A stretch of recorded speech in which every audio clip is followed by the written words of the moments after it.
No, please give Anthony a round of applause for encouragement. Maha Shivaratri. It's a pleasure to be here on this very, very auspicious day of Maha Shivaratri, in reverence of the great destroyer, in reverence of the guru of all gurus, in reverence of the God that teaches us how to become more spiritual. Today's discourse, I want to talk about the friend of Lord Shiva, 𝙎𝙗𝙞𝙬𝙤. 𝙎𝙗𝙞𝙬𝙤 was a great devotee of Lord Shiva. He lived beside Mount Kailash, and every day he would sit down and he would, just like you make a mala, he would make a mala for Lord Shiva. He would take the holy ashes and he would put it on the lingam of Lord Shiva, and he would pray. He was a great devotee, but he couldn't be liberated. He couldn't gain moksha because of his mind. His mind was holding him back from gaining moksha. But Shiva understood. Shiva saw the love that he had for him, and Shiva wanted to save him. Shiva, despite your flaws, despite the mistakes you have made, he sees beyond that. He sees the potential that you have, and he wants to free you from this world, free your soul from this world, so that one day you can be with him. One day you can be in that beautiful place we all imagine, gain moksha and be with the divine Lord. So 𝙎𝙗𝙞𝙬𝙤 was a devotee of Lord Shiva. So Lord Shiva decided to help him. He was a flawed man. And you know what his flaw was? He couldn't see a woman and not fall in love with her. He had 2 wives, but if he saw a woman out there, he was mesmerized by that woman. But Lord Shiva would help him. Lord Shiva wouldn't forsake him. Lord Shiva would help him overcome that flaw. So 𝙎𝙗𝙞𝙬𝙤, he had 2 wives, and he fell in love with another woman. Lord Shiva worked his magic and got him to marry another woman. But what would happen? Something would happen. Lord Shiva, every single night, would come into his dreams, and Lord Shiva would try to change him. Lord Shiva would tell him, sing my praises. I know you have this issue. Every woman that you see, you want to marry them. You want to be with them. But sing my praises every time this happens. Sing my praises, chant my mantras, and I will help you. And 𝙎𝙗𝙞𝙬𝙤 did that. Every day he would go in the temple, he would pray, he would chant to Lord Shiva. He knew he was doing something wrong. He knew he was always infatuated with that image. But in his heart, he wanted to become something better. This is how we have to be devotee. We have to understand that all of us have flaws, all of us have problems, all of us are not perfect.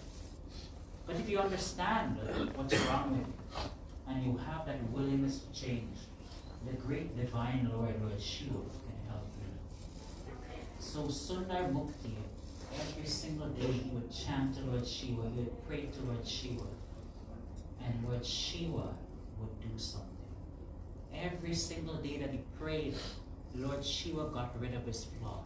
Little by little, he became closer to Lord Shiva. He had more of a longing for Lord Shiva.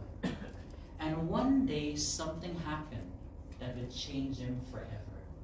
One day, he went into the temple of Lord Shiva. He bowed to Shiva. And what was in his mind? It wasn't an image of a woman. It wasn't an image of food or any sort of pleasure. He went one day in the temple, and all that he had in mind was Lord Shiva.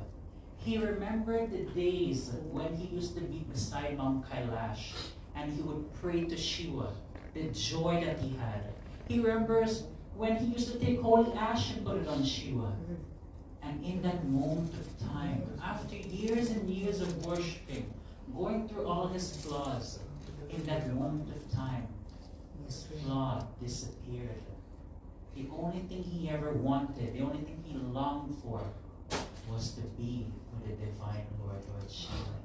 And in that moment of time, Lord Shiva sent a white elephant his way to take him. The elephant picked him up and took him with Lord Shiva. He lived happily ever after. But what is the lesson of this story? What is this lesson on this auspicious day of Shivaratri, and of course in the evening more auspicious? The lesson of this story is all of us, we have something that blocks us from getting to that day. We have all of us, we have impediments, we have delays of getting closer to that divine Lord Shiva. Some of it is our eyes. Sometimes it is our ego. But whatever it is, you need to surrender yourself to the divine Lord and ask Him every single day, just like Sundar Mukti, take away this flaw. I do not want it. And if you do that consistently, even on tonight, if you pray to that divine Lord Shiva, you don't want this flaw anymore. You don't want this imperfection anymore. You don't want this thing that is holding you back anymore. One day you will cultivate the longing that you only want to be with God. And when you obtain that, my friends, that is when you'll gain liberation to be with the Lord. There is nothing wrong with having human experiences. There is nothing wrong with having human pleasures. There is nothing wrong with having fun. But always and ultimately, everything is nice in life. Everything you enjoy in life. But have that longing for God. When you have that longing, that everlasting, overwhelming feeling to be with God, to think of God, where your mind can escape the Maya of this world and just think that God is so great. This is all I need. This is all I want. That is when your soul will be purified. And maybe one day you could reach and be with Lord Shiva in that beautiful eternal place. Sa Lord Shiva Bhagwan ki Jai. Thank you so much, Anthony. Please give him a round of applause.